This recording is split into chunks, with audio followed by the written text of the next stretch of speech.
Shalom saudara semua. Ini merupakan channel YouTube kami yang pertama, yaitu Nafiri Sion. Dan topik kita hari ini yaitu 30 menit bersama dengan Pendeta Sami Kamsi. Bahwa Pendeta Sami Kamsi itu merupakan salah satu pendeta pendamping di sektor Sion. Untuk tidak membuang waktu lagi, mari kita panggil narasumber kita pada sore hari ini. Selamat sore semua.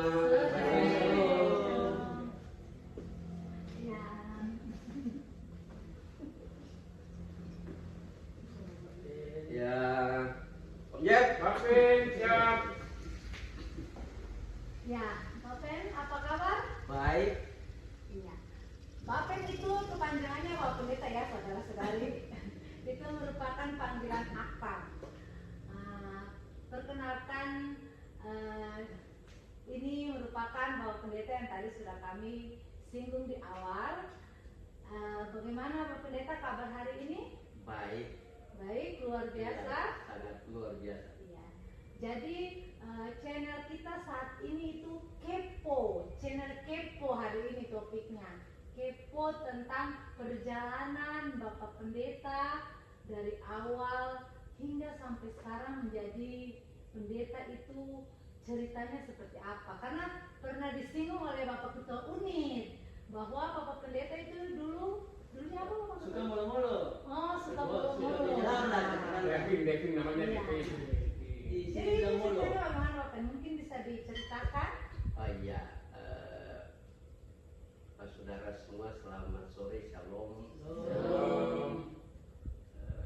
Cerita memang untuk jadi pendeta perjalanannya panjang. Jadi awal mau jadi pendeta itu pertama-tama waktu lulus SMA tahun 87 itu tes di Bupati dari 87, 88 terus 89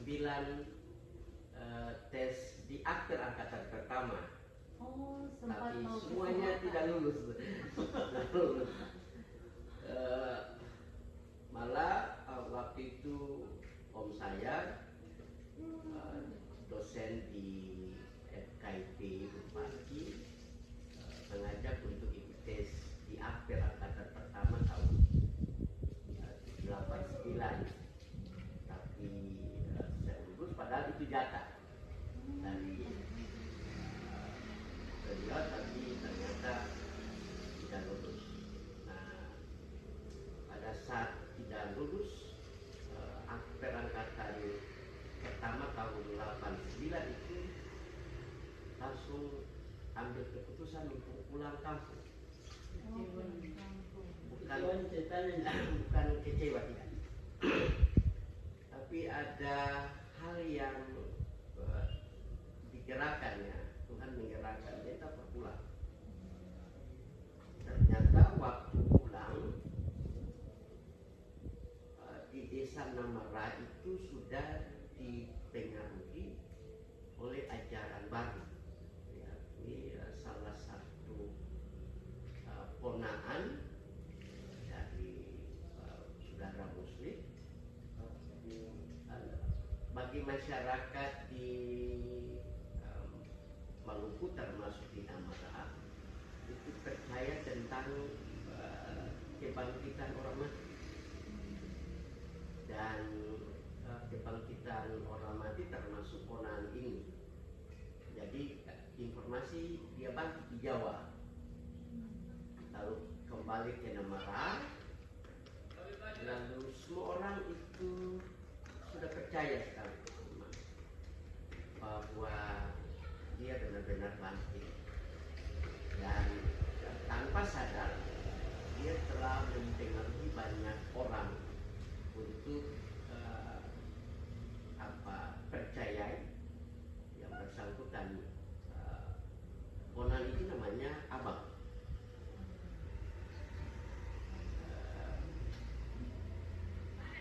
waktu ke Namara itu semua orang sudah percaya, tinggal hanya keluarga saja yang belum. Kakak yang tadi yang datang itu beta, tapi juga mama. Memang mama sudah ikut sih, tapi waktu malam memang waktu sudah tidak kuliah pasti ada banyak hal yang mau dilakukan, termasuk menjadi petinju. Ternyata Bapak juga mau jadi petinju. Lalu informasi ponan ini bilang kalau gitu bilang Bonso datang dulu. Lalu ke kakak laki-laki namanya Sapa. Lalu ponan ini sampai itu lagi sholat, tapi sudah berpesan untuk mama harus pergi bawa batu, kerikil dan pasir. Bawa kemana Bapak? Bawa ke yang bersangkutan. Ternyata dia berilmu. Jadi kalau misalnya bawa datang, nanti dia masukkan itu di tubuh orang, kalau nanti bisa dia keluar, sehingga semua orang percaya. Nah di situ waktu ketemu, setelah dia sholat ketemu, lalu cari kenal, selesai cari kenal langsung ada hal yang mengganjal pikiran. Kira-kira tahu waktu itu, kok bisa ya bangkit di Jawa tapi wawancara Muslim. Itu sudah hati sudah mulai tidak respect, sudah tidak ada lagi keinginan untuk duduk berbicara. Ada satu pertanyaan yang bersangkutan ajukan ke kita, bilang Bonso mau jadi petinju. Ya kalau memang Susen bisa kuliah, saya kemana-mana, terpaksa ya sudah memilih jadi petinju. Kalau begitu Bonso bisa puasa, bisa. Tapi Bonso harus sendiri di hutan 40 hari 40 malam dengan catatan harus makan pisang mantap dan minum air embun. Waktu yang bersangkutan menyampaikan itu sudah pikiran sudah tidak lagi untuk kuliah dan sebagainya, terpaksa ya sudah nekat saja nih. Berarti Bapak ikut apa yang dia bilang? Iya, jadi oke, bisa puasa. Beliau juga bilang, Bonso, beta percaya Bonso bisa puasa. Tapi kalau sampai Bonso selesai puasa, itu harus ada persyaratan. Persyaratannya adalah harus melaksanakan 5 waktu. Dari harus sholat 5 waktu. Syarat itu yang harus Anda lakukan. Sudah mulai, ini tidak benar, ini kok masih ada beta begini. Bilang kalau gitu, sambil dulu cerita sebentar, kita bilang, Mama, kita pulang sudah. Kita sudah pulang, sudah mulai kita sampaikan ke Bapak. Itu kan Bapak masih itu. Kita bilang, kita sih percaya Bonan ini, aneh ini pasti palsu. Ini dia bukan kakak laki-laki, ini Bu Ana yang mati. Beta sudah mulai lawan. dari cerita lawan sampai terakhir sampaikan data-data ke bapak kan intel juga. Jadi dari kampung ke kampung ambil data, habis itu kita itu laporan ke polisi. Tapi terakhir keluar besar cabut laporan, bahwa laporan itu cabut laporan, lalu dari situ mulai kasus suka yang bersangkutan. Lalu terakhir di bulan Oktober 89 ambil keputusan jadi penyelam. Jadi pertanyaan tadi itu jadi penyelam pertama itu. Jadi sebelum menyelam itu kakak laki-laki dari Napar, dia cap di Bapak Koko Longki, punya motor namanya Mabe. Lalu menyelam pertama di Desa Kapuran. Hari pertama waktu turun itu hanya dapat siput yang biasa dong bilang B. Sudah. Hari kedua menyelam itu hampir mati karena satu keranjang siput itu dapatnya siput belah semua. Lalu taruh waktu di keranjang, waktu naik ternyata keranjang itu kena botol oksigen itu. Itu pakai sampai harus naik di atas, lalu buka rimnya botol oksigen, terus ternyata keranjang siput itu jatuh. Lalu hari berikutnya langsung kembali ke Dobo. Dan selama dari 89 sampai 92 mengambil keputusan untuk berangkat Jambi untuk kuliah. Tapi masa waktu menyelam dari 89 itu karena sudah berlawanan iman terhadap ponan tadi, itu setiap pagi sebelum turun menyelam itu satu pasal itu sudah harus dalam Alkitab itu harus dibaca. Sampai menyelam sampai 92 itu kejadian sampai waktu selesai tadi.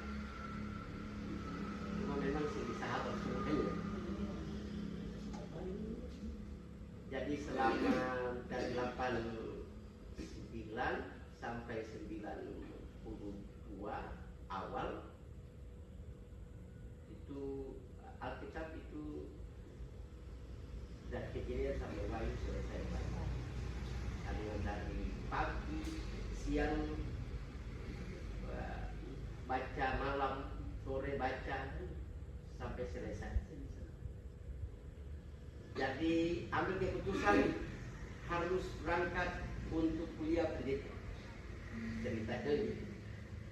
Sampai jadi memang waktu menyelam biasanya uang yang dapat itu taruh di BPDM, persiapan itu. Jadi itu sudah punya perencanaan ketika menghadapi situasi waktu itu di Namara, ketika ada Muslim yang gampang balik. Ambil keputusan sampai di Ambon, tanya universitas mana yang masih buka. Dia bilang oke. Kalau tes diploma 3 lolos diploma 3, waktu tes mama di kampung sambayang tidak boleh kita lulus. Mama saya mau jadi Saya mau, memang mama saya mau. Lalu lulus kuliah dari 92 sampai 93 beta sakit. Waktu sakit itu paru-paru basah. Jadi tanpa sadar waktu menyelam itu biasanya kalau remetik sebelah kiri itu biasanya pakai botol oksigen disemprot sebelah kiri. Ternyata berpengaruh jadi paru-paru basah. Lalu 93 itu berobat di rumah sakit RSUD Audusi. Itu ditangani oleh dokter Pain.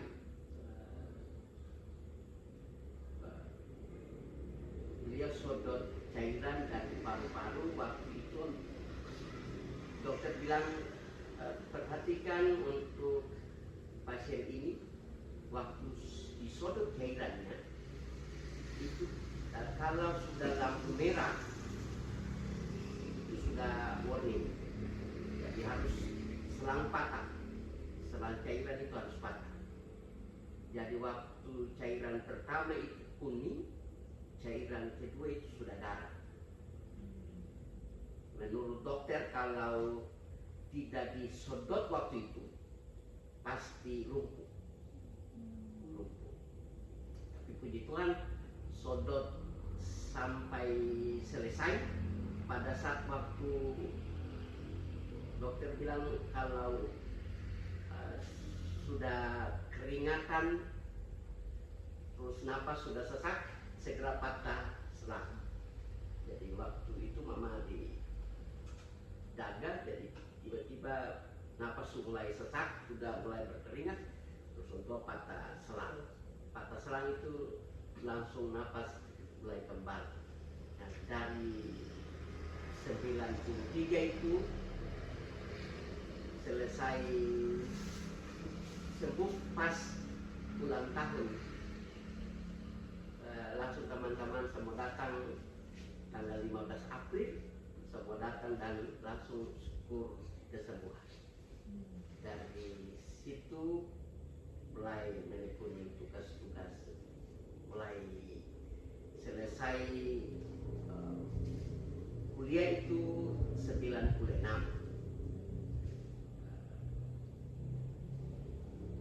wisuda 96, jadi begitu.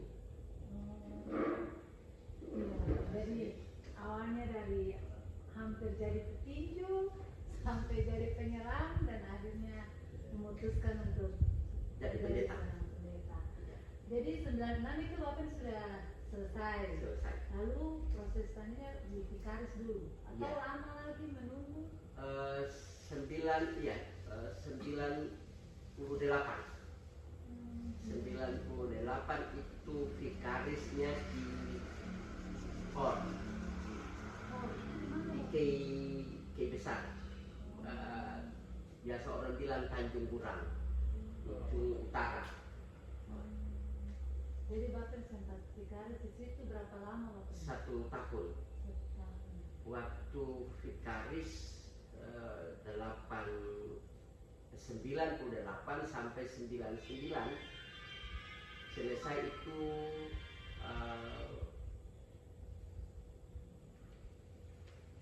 pas kerusuhan. Oh, selesai pas kerusuhan. Ya. Jadi 99 itu karena kerusuhan. Jadi waktu selesai vikaris itu ke Pulau langsung kawal langsung ke Ambon karena masih situasi kerusuhan waktu itu. Berarti setelah ke Ambon baru ditempatkan penugasan pertama itu di mana Bapak? Setelah pulang vikaris harus ujian gereja. selesai ujian gerejawi sambil menunggu SK karena selesai penabisan di bulan Agustus itu kerusuhan besar-besar di kota Ambon. Karena itu ambil keputusan kembali lewat Halong. Lewat Halong pulang Dobo. Iya, ke Dobo sambil menunggu SK. Dan SK pertama 2001 itu di Bulat, Bulu Lora, Latalola kecil itu di KKC Dompu Kampung. Itu di Kabupaten Maluku. Masih dulu itu masih Maluku Tenggara Barat. ya, MTB, masih MTB. Pak Pendeta tugas di sana berapa lama? Dari 2001 sampai 2009. 2001 sampai 2009. Sekitar 8 Tahun lebih, hampir 9. Setelah itu Bapak kembali ke Ya, jadi waktu di Bulu Lora, Latalola kecil itu dari 2001 sampai 2009 waktu itu karena sidang MPL 2008 mengisyaratkan para pendeta yang punya kemampuan di bidang politik bisa terjun ke ruang publik di politik. Karena itu 2008 itu kondisi keputusan sidang MPR itu membuat sampai harus ambil keputusan datang ke Aru untuk ikut caleg anggota DPRD waktu itu. Lalu dari 2009 itu ambil keputusan untuk ikut politik, lalu datang di Aru ikut caleg 2009. Memang ya baru terjun ke dunia politik, jadi tidak tahu strategi ya Bapak ya. Jadi ternyata hasil perhitungan di KPU kabupaten hanya beda beberapa suara dengan Bung Laganti. Dan memang itu sudah dalam settingan semuanya. Jadi itu juga cara Tuhan untuk sementara tidak masuk ke ruang publik di politik. Lalu kemudian sambil menunggu SK, sesudah selesai pemungutan suara dan perhitungan suara tingkat kabupaten, kita langsung ke Ambon untuk lapor diri. Karena seharusnya lapor diri di unit kerja di Babat, Klasik Babat waktu itu. Tapi karena berseberangan dengan pimpinan Klasis, lalu harus melaporkan diri ke Sidoarjo. Waktu itu Pak Sekum, Pak Peki Tayang. Ya. Nah, setelah melaporkan diri sambil menunggu SK itu,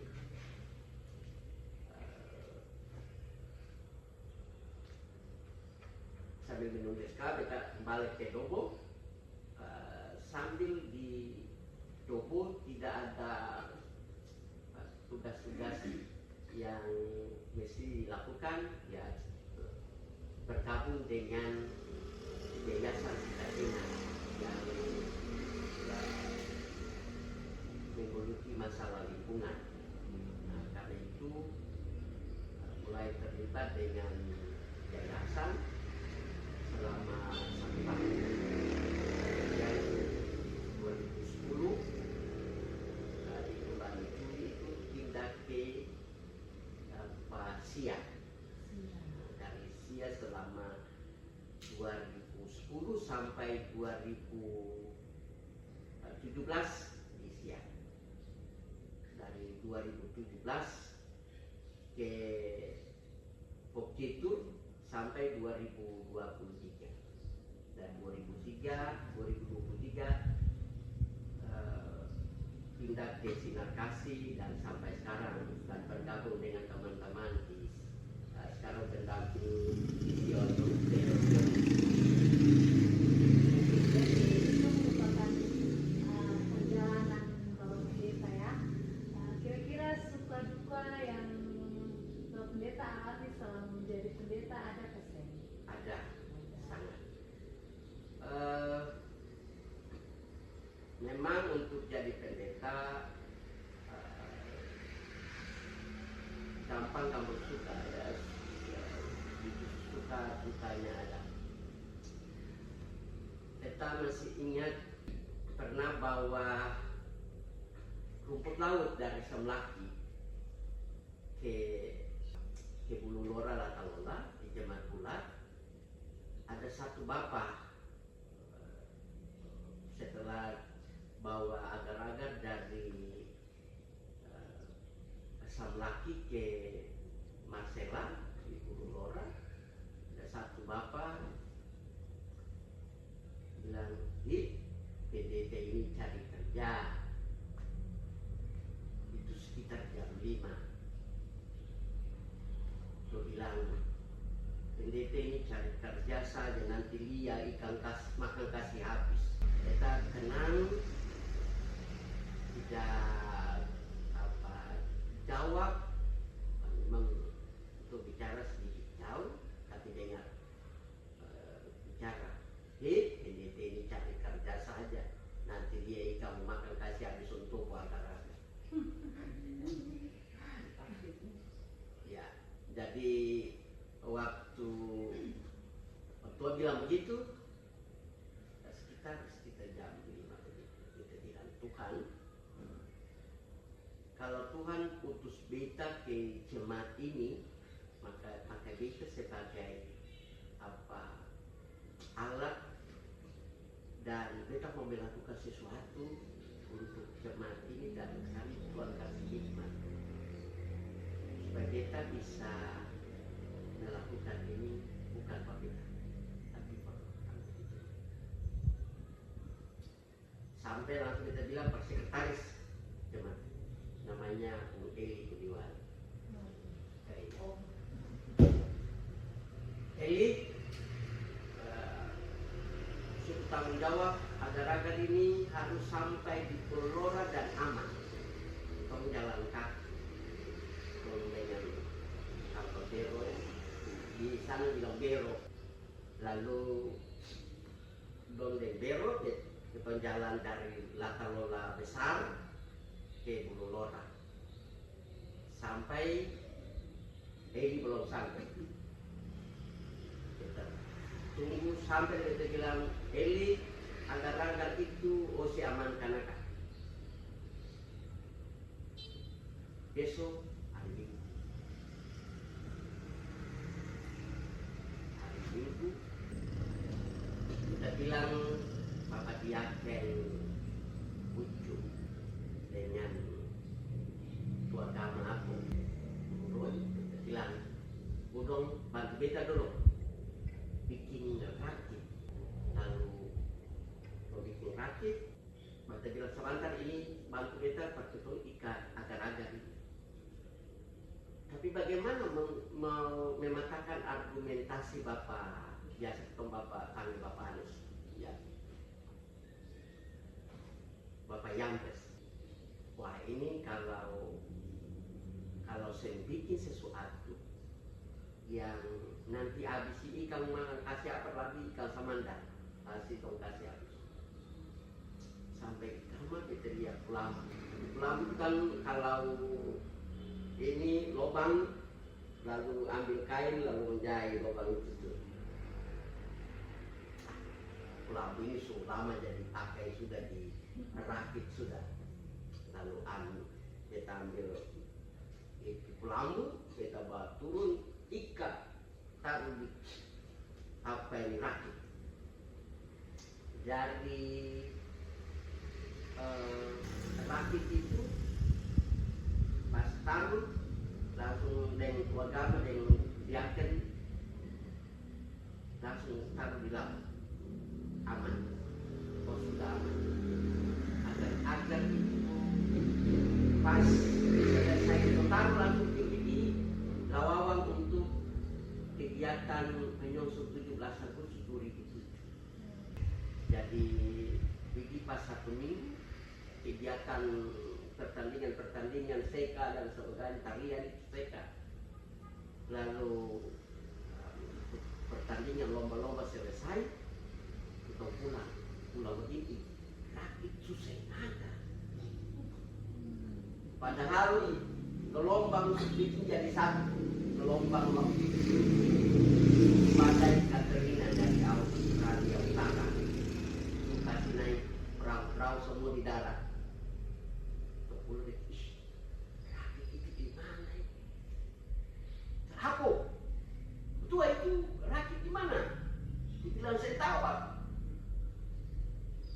Tapi ada perahu sana kan? Berjalan sampai di dekat lokasi rakit itu. Oh, ini rakit ini sudah di satu, mulai bikin akan dari bulan Agustus itu sampai Oktober. 2 bulan loh sudah kita mau makan apa sudah langsung keramba ini mau selesai terus bulan Oktober tetapi sini terus tetap kamera lama-lama satu kita mulai foto selesai sampai lagi kita cuci.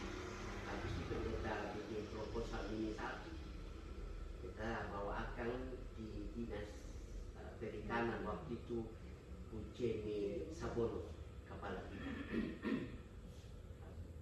Uceni bilang bahkan sih isu lama datang ya Bapak coba Bapak Jenny tolong lihat kita proposal ini.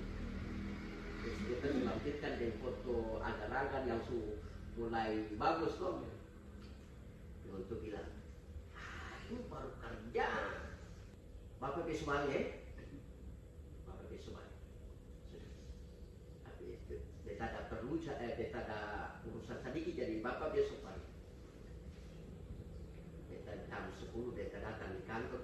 Mungkin dosen karena datang diberikan penyuluhan tentang ini, tapi Bapak sudah diingatkan dan kita lihat itu dokumennya oke, subur. Jadi Bapak ini ada uang di dalam amplop ini ada uang pembinaan. Jadi ada 2 juta Bapak plus 1, tapi 1 Bapak pengembangan. Lalu habis itu dengan persiapan, saya bilang kalau gitu Bapak habis kapan pulang? Kita bilang kita tunggu kapal dari Ambon. Kapal dari Ambon datang berarti langsung. Sudah selesai. Kapal semua sampai di bilang Bapak Jenny siap kita pilih 1 karung itu kita bawa terus dikembangkan di Latalola kecil almarhum Bapak Punarapa. Lalu dengan masyarakat di Latalola kecil itu mulai mengembangkan budidaya rumput laut. Jadi dari yang tadinya Bapak Yambres yang bilang nanti itu cari kerja saja nanti agar-agar itu bisa mengikat ternyata saya yang di Sia beda lagi. Di Sia itu berhadapan dengan Menara Kruk. Nah, Kruk itu perlawanan melawan Menara Kruk. Jadi kalau di Pulau Roras senangnya itu karena terlibat aktivitas bersama dengan umat, tapi juga hal-hal yang kadang tidak dipikirkan itu bisa bikin, misalnya tanam KPK. Nah, kalau di Sia itu karena semua keluarga muda itu bisa tanam satu. Masing-masing orang punya dusun satu. Itu dimulai dari dusun Jemaat tanggal 3 Januari 2011. Itu mulai penanaman sagu di dusun Jemaat, dan kemudian dilanjutkan oleh setiap keluarga itu.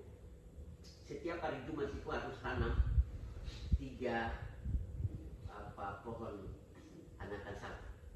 Itu sukanya di situ. Kalau tantangannya itu kita berhadapan dengan menara Bruk waktu itu.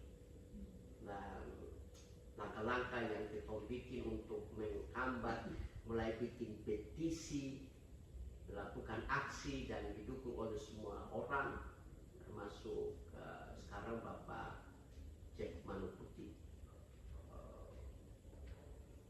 yang juga kebanyakan soal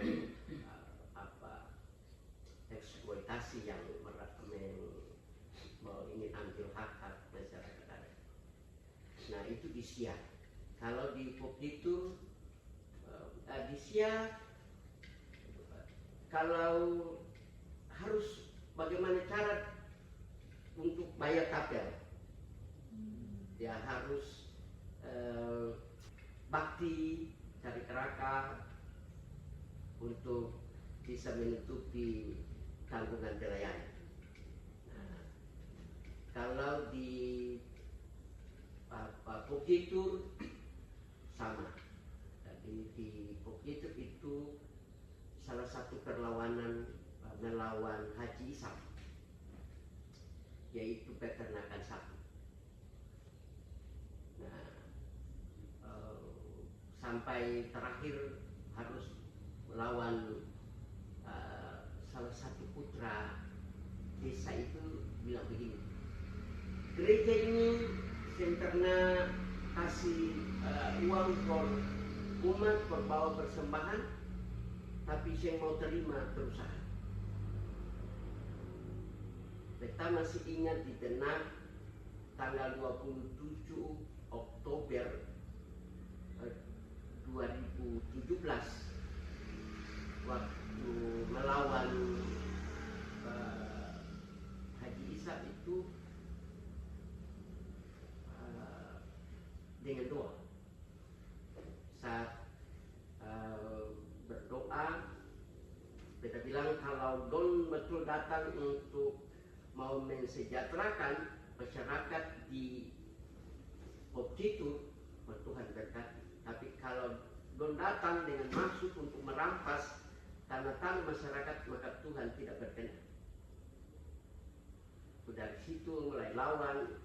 Tapi satu pernyataan dari salah satu anak negeri, dia bilang begitu, gereja ini seng terima perusahaan mau dong kasih apa pada anggota jemaat untuk kasih persembahan. Pernyataan itu mendorong beta untuk melakukan langkah strategi untuk mengubah warga masyarakat di Pokjitur supaya tidak lagi tergantung kepada orang lain, maka masing-masing keluarga harus menanam. Jadi dari 2017 seluruh siswa katekisasi yang mau sih itu harus tanam 50 pohon anakan kelapa. Salah satu tujuan adalah tanah-tanah wilayah itu harus di-backup oleh masyarakat adat, tapi juga mematahkan argumentasi. Ada salah satu putra di Pokjitur yang mengatakan gereja bikin apa kok kasih nasab para anggota jemaat. Nah sekarang dari 2018 dua orang yang sidi, 2019 sampai 2023 itu itu sekitar 40 orang yang siti dan masing-masing itu punya kelapa sendiri. Malah ada suami istri itu yang punya kelapa. Kita lihat foto ini dulu. Itu sudah dekat Babua. Tapi yang 2019 itu yang ada yang sudah berbuah. Dan menunjukkan bahwa ternyata visi gereja ini untuk mensejahterakan warga jemaat itu dengan program-program seperti itu. Jadi itu, oke.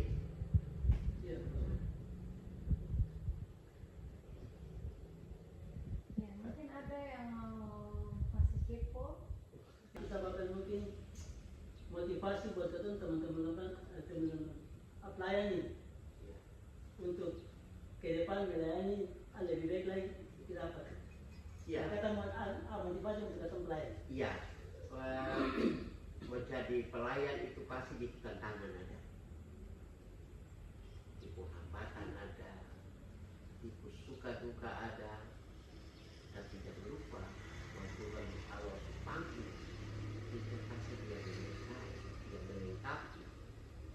Karena itu dalam kita tugas-tugas sebagai pendeta itu kita selalu mempedomani Yeremia 3 ayat 18 sampai 20 itu. Mengapa? Karena dia bilang kalau salah harus dibilang supaya orang itu diselamatkan. Tapi kalau misalnya OCC bilang kita akan tuntut itu nyawa dan istri kalau dia mati dalam hidup dosa. Tapi ketika Allah sampaikan lalu ternyata dia dengar, dia bertobat, maka Allah telah menyelamatkan jiwanya, tapi juga menyelamatkan jiwa. Begitu. Jadi melayani saya usah takut, karena Tuhan akan kasih hikmat untuk melakukan semua itu. Bagi teman-teman majelis, teman-teman pengurus, lakukan apa yang mesti kita lakukan. Jangan tunggu. Yang berikutnya, jadi pendeta itu tidak ansih punya pengetahuan Alkitab, tapi juga punya pengetahuan di luar Alkitab. Karena pendeta itu harus melakukan hal-hal yang tidak pernah dilakukan oleh orang lain, dan harus inovatif untuk melakukan, harus bikin hal-hal baru yang tidak pernah dilakukan oleh siapapun. Jadi harus ada punya visi, punya langkah-langkah kreatif, tapi juga inovatif untuk melakukan hal-hal baru yang tidak pernah dilakukan oleh siapapun. Gitu. Jadi kalau mau jadi pelayan, mau jadi pendeta, tidak usah takut, karena Tuhan kasih kemampuan itu bagi kita melayani. Kita pikir Bapak Ketua ya. Oke. Terima kasih untuk semua. Ya, terima kasih Bapak yang sudah meluangkan waktu ketemu hari ini. Untuk saudara semua, ini ketemu sudah ada di penghujung video ini. Namun sebelum ketemu menghadiri video ini, kita mau mengajak saudara semua jangan lupa untuk like, comment, dan subscribe channel YouTube kami. Mungkin kita bisa sama-sama mengucapkan shalom untuk saudara yang ada di sana. Shalom.